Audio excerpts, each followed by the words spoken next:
is Tarik Talk. Your host, Tarik Mendes, takes you on a journey with guests from all around the world. Broadcasting around the world. Around the world. This is Tarik Talk.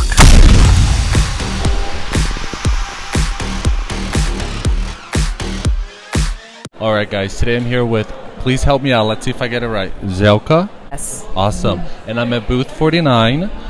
Would you mind telling us a little bit about your art? I'm inspired by architecture and geometry because I studied architecture first, nice. and then I studied fine arts. So it was very important to me to get this knowledge about geometry, and it helps me to even find some to express emotions. Through it. I know it sounds almost so impossible, cool. Yeah. but it is, because you can always discover new ways of expressing. Wow. Yeah. That explains a lot. Looking at your work, all the everything's so symmetrical, asymmetrical. Yes. It's very nice. And can you tell us a little bit about your creative process? Like how do you come up with ideas for the paintings? I first make sketches, and then I decide about the size of the work. I'm trying to be spontaneous as well, and I always give interesting titles because I think title is a short description for every piece, and it helps the viewer to really connect with the piece.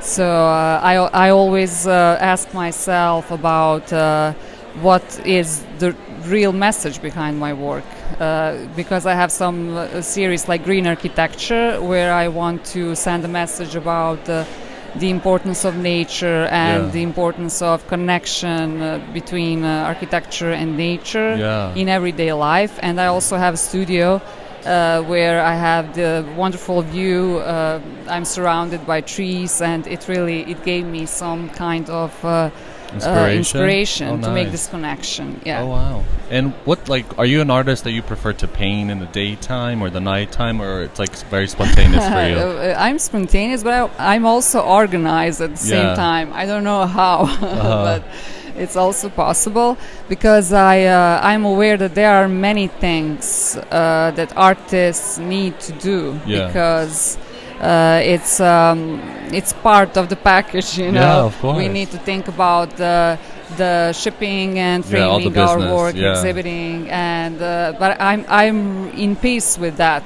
you know, and I managed to achieve everything. So that's so cool.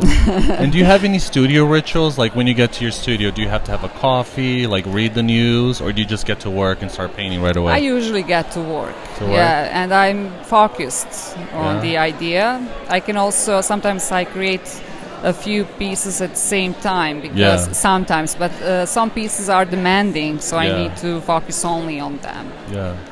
Wow. And how long does each artwork take for you? Like, do you once you start it, are you able to finish it, or do you take a few days, relax? It depends on how I feel, what am I going through, and sometimes I'm in my studio for hours, and sometimes I just have 5 minutes to do something. That's unfortunately the truth, because I already told you it's complicated to achieve everything. Wow. And how do you keep track of your ideas? Like, do you have a sketchbook, or do you just do everything before? Like, you just sit down, it's very organic? Do you keep a little sketchbook of your ideas, future projects you want to do? I always have so many sketches in my sketchbook, and I actually I think ideas are very important, and the most important part, because I already learned how to make something looks good in reality. You know, that's familiar, I know that, but idea is what I think it is the most important. So I have many sketches, and I always can find something to do. For an instance, now I traveled from Europe, and it's hard when you come back because you need to do something. Get back to the routine. But I have my sketchbook, so that's the way that's very smart. And can you tell me about the Central Park painting? Okay. When I first saw it, I'm like, this looks so familiar, but I didn't, like, in my subconscious, I was like, this looks so familiar. And then when I saw the titles, you said titles are important. Yeah. It's like, reminds me of like those helicopter shots over Central Park. Yes. This is so smart. Can you tell us how you came up with this idea? The idea came when I visited New York for the first time. And I was impressed by Central Park, and it's also part of my green architecture series. I know it's urbanism at the same time, but I think it's important to make this connection. And Central Park is a great example how to keep park for years and to stay the same and to make people happy, because we know that builders sometimes like to take to the green areas and build. I love that. Yeah. That's very cool. And how do you like do you have everything drawn out from the painting, or do you just you go as you paint as you go? Like before you start an artwork, do you have everything pre-planned? Mixed. Yeah, because I care for my first idea and sketch, but if I notice some things could be better in a different way, I will change something about it. And I like to take risks. Yeah. And to experiment. Oh, I love that. Yeah, and the Central Park, I had a sketch, but it was not detailed. I just I was working on it when I saw the white canvas. Yeah, then I started to. But it's in proportion. That's important. It's really the proportion. It's perfectly symmetrical. Yeah, it's so interesting. Like, I love how you even have the street, like the Broadway street. Yeah, it's so well thought of. I love this. Thank you. And do you have any projects coming up later this year or early next year?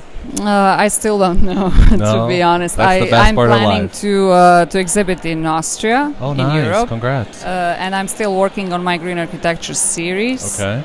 Also, when I have some ideas for my frame series, I'm able to go there and to change something. But I'm not obsessed with the constant. I'm not obsessed by doing the only one series. Yeah, of course. I think it's. Artists are free to do whatever they are inspired to do. Love that. And I see your architecture background has inspired your art. Yeah. Does your art inspire your architecture? Like your sketches and ideas? That's a great question. Yes, I think it's mutually beneficial. Because I also in my home I apply that knowledge, and I also. Whenever I have a chance to help someone, I would, because I have this visual experience. As an architect, it's hard to discover things about color. Painters are able to experiment with color and to get some to realize how things are changing in terms of some colors are different in different contexts. But an architect is more in planning the space and what it's totally different story. So I think it's a great experience to be a painter. And I read somewhere Le Corbusier, architect, he said it's important to do paintings to become an architect. Oh, I love that. That was his so cool. first idea, and I believe it's true. Yeah. Oh, wow. Well, thank you so much for being on the podcast. It's been a pleasure. I can't wait to check out your work on your Instagram. Thank you. And it was a pleasure. Please check her out. She's in booth 49, and she'll be here the whole day, correct? Yes. Yeah? All right, guys. Thank you so much. It was a pleasure meeting you once again. Thank you for listening to Tarik Talk. Follow Tarik Talk on all social media channels, and check out the video interviews online.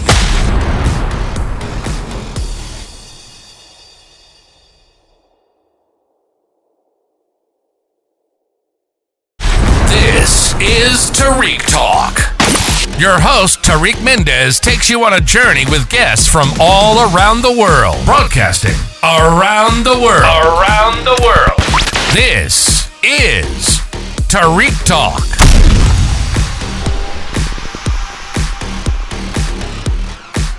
Guys, sitting here with Lauren at booth 86. Lauren, how are you? I'm good. How are you doing today? Awesome. Thank you so much for being on the podcast. Can you just tell us your Instagram name to start with? Yes, my Instagram name is Carmela Design, so it's CARMELA_DESIGNS. Awesome. Thank you so much for being on the podcast today. And can you tell us a little bit about the artwork you're exhibiting in your booth?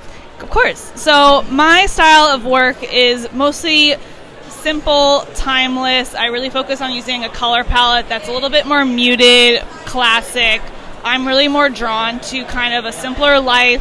A lot of my work is still life-based and nature-based. I get a lot of my inspiration from, I would say, the East Coast. Even though I'm based on the West Coast, I'm personally more drawn to East Coast vibes. Yeah.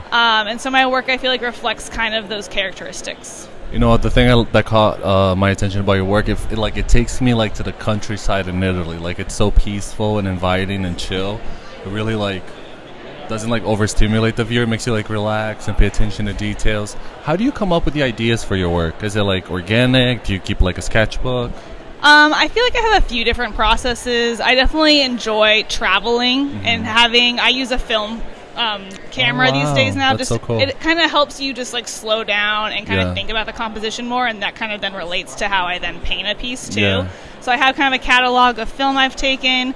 I do sketch when I travel at times, and then there's also just kind of those moments in life that just happen. I'll get a quick photo on my phone of maybe I saw a flower at a Trader Joe's or something like that. And then just a lot of my work I feel reflects me personally and what I would want to surround myself with. So I just kind of even use my own home and if I had a piece I needed, what would it look like? Maybe how would someone else relate to that piece? Oh, that's amazing. Yeah. And do you think being from the West Coast, as you previously said, do you think that influences your work? I do think that, so I don't know how many people in San Diego, but it's not very Shout out San Diego. It's not very green. I mean, we have nature, but it's not like on the East Coast where you have all the beautiful trees and it's very lush, and that's a color palette that really attracts me. So I'm always kind of in my mind time traveling to greener places because it's something that I'm missing in my life. Yeah. And so it's kind of filling that void a little bit. Yeah, love that. And I see a lot of nature in your work. Do you get inspired by nature? Do you enjoy being in nature? Yeah, I feel like I've grown up in just a lot, my parents always kind of put us in nature a lot as a kid. And not a camping environment, but every weekend we went to the zoo. And the San Diego Zoo is known for having a large plant collection. And my dad would educate me on this is this type of tree. And he has a garden to this day where I also get a lot of my inspiration from. I'll go into his garden and pick fruit, and then I'll make my own still life composition with his oranges that he has every December. So it's kind of it's part of my upbringing almost to kind of surround myself with nature. With what we have. And I always love traveling to places that's a different environment. I went to Vermont 2 years ago, and that's the best thing ever was Vermont. I love that. Yeah. And when you take the pictures, when you have them printed, do you sometimes just print the picture and transform into a painting, or do you use little pieces? I think it's kind of it's a mix sometimes, because sometimes even if I take the time with film to think about the composition, it may not translate to the painting the best. So I'll probably take ideas of it. Maybe it's the way that the tree is shaped, or maybe it's the way the light's going through it, or maybe it's just the color palette, and be I really liked the color palette of that day, but I want to use it maybe and create a floral arrangement instead, or just something like that. So it's a little bit of a mix, just depending. Yeah. Oh, that's so cool. And do you have any studio rituals that you do? When you get to the studio, do you have to have a coffee, read the news, or do you get to work right away? So my studio is my second bedroom, which I also share with my husband as our work from home space. Oh, nice. So I really just need for him to not be there. So it's on a day when he's not working, it's just me in the room. It's quiet. I usually like to work just in front of my window, natural light, so no overhead lighting. And usually I'll have a tea, an iced tea. I'll be in comfortable clothing, and it's just having some music on, or just a show that I've watched before, and just kind of just jumping into something. Yeah. Just kind of being in my own little space. Your little vibes, yeah. And do you have a preference, time of day, or are you just spontaneous?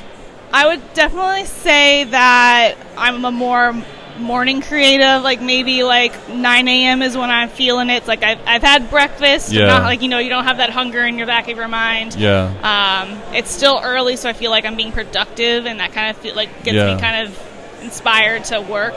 That being said, I also work out of necessity. I've worked in the evenings when I've had to, just because when you have a show coming up or if you have a deadline, you work when you have to. But I would say I enjoy like a nice slow Saturday morning in my space, comfortable.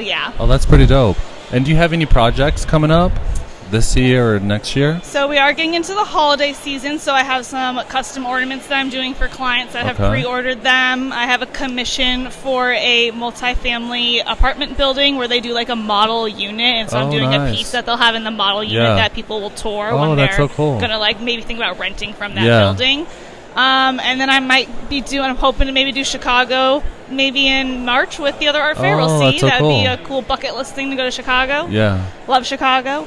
And then just keep painting, just keep traveling, keep gathering inspiration. And how does inspiration work for you? Is it something that you kind of have to work at every day and like write stuff down and like slow down a little bit to observe things, or is it just like it hits you whenever? I did recently pick up morning journaling again, and that's actually been a really good way for me to like reset my brain and kind of like dump all of like your daily negative thoughts, well, not negative thoughts, but just like the daily thoughts you have every day, like, oh, I need to do laundry, I need to go grocery shopping, kind of getting that out of my brain space so that I'm a little bit more open to like my surroundings. So I feel like just having that daily practice has helped me shift my mindset, like when I'm going for a walk with my dog, to be less not thinking about that, because I already did it. It's on paper somewhere else. I can now like take the time to enjoy the trees I'm walking past, maybe see some like a neighbor's flower bush that was blooming that maybe I didn't see the day before.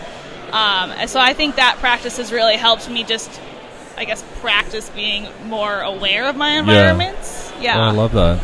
And do you have any idea for do you have any advice for like future artists that want to get into art? I would say just keep painting. Just keep painting? Try new things. Like I say that I'm self-taught. I did go to school for interior design, but I think they're, in the sense that they're both creative is how they relate, but they're very different. I truly kind of had to practice, teach myself new skills, kind of like look at other artists for like inspiration of like maybe how they do a project, and just be open to what may come to you, because I started originally doing landscapes, and one day I was just like, I don't want to be landscape girl, I want to try something else. And so I forced myself to try still life, and that's what I've been doing for the past 2 years, and I've really been enjoying it. Congrats, that's so cool. Thank you. And do you have any dream projects that you want to work, like with whether it's like different mediums, like sculptures or whatever? I don't necessarily know about different mediums. I think it'd be really fun to collaborate with a company on something, like either like putting my work on like a textile pattern, even like a tile pattern I think would be really cool. Maybe working with a muralist to like kind of collaborate on an idea together, and just kind of keep exploring like different applications of my artwork. Oh, that's so cool. Congratulations. Well, Laura, it was a pleasure meeting you. Congratulations on an awesome booth. Everybody, please go follow her on Instagram. Can you plug in your Instagram one more time for everybody? Of course. It's Carmela Designs. It's CARMELA_DESIGNS. Perfect. Thank you so much, Ambassador Laura. Thank you for listening to Tarik Talk. Follow Tarik Talk on all social media channels and check out the video interviews online.